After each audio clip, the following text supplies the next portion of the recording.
Dozens of overdose survivors responded to my TikTok asking if they would want their drug dealer charged if they died of an overdose. But this person rose an interesting point. Everybody said no unless they had been sold something that was laced with fentanyl, like they were buying Xanax and it was actually fentanyl. So that's understandable. But this person also says, I would want whoever was with me and let me die charged. Now, this is something we hear about all the time, right? Somebody ODs and instead of rendering medical aid, everybody runs. Or they pull up to the hospital, push out their unconscious friend and drive off. And we hear these stories thinking that they're so incredibly callous. How could anyone do that? Well, let me tell you how. My very first overdose, it was one of the first times I ever did heroin. Justin had just taught us how to smoke black tar heroin on foil because oxy were getting super crazy expensive. And I bought a 20 bag from him, went back to my apartment with my boyfriend, and I just took a few hits off the foil. And it was like I nodded out and I opened up my eyes and I'm on the ground and I'm surrounded by police and paramedics. I knew right away that I had overdosed. I did not know that the Xanax in my system from earlier that day was going to interact with the heroin in that way. Nobody taught me that, missed that day of drug education. And I look over, and while I'm still coming to, the police are arresting my boyfriend right there in our bedroom. He called 911 to save my life, and he got a felony heroin possession charge. He was fired from his job. We were evicted from our apartment the next day, and his life was ruined. At the age of 19, he lost all hope for his future.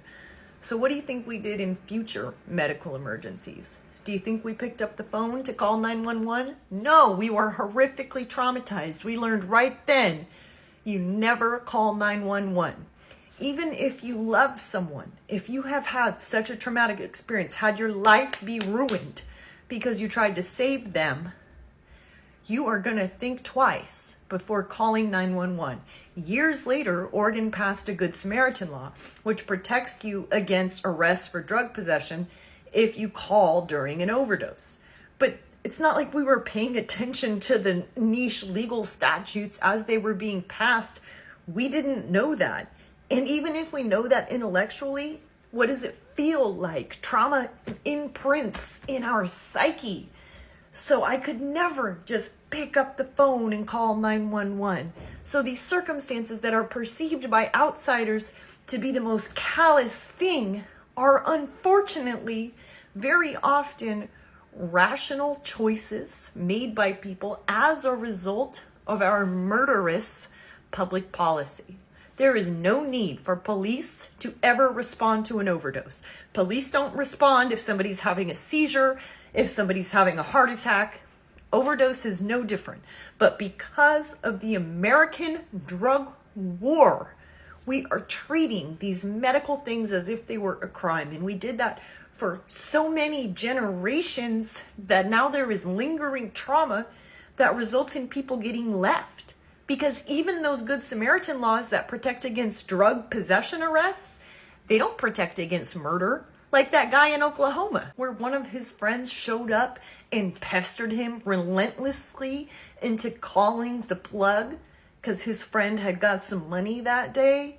And then once they were using together and the friend started overdosing, he called 911 and did CPR. And he is facing life in prison for murder.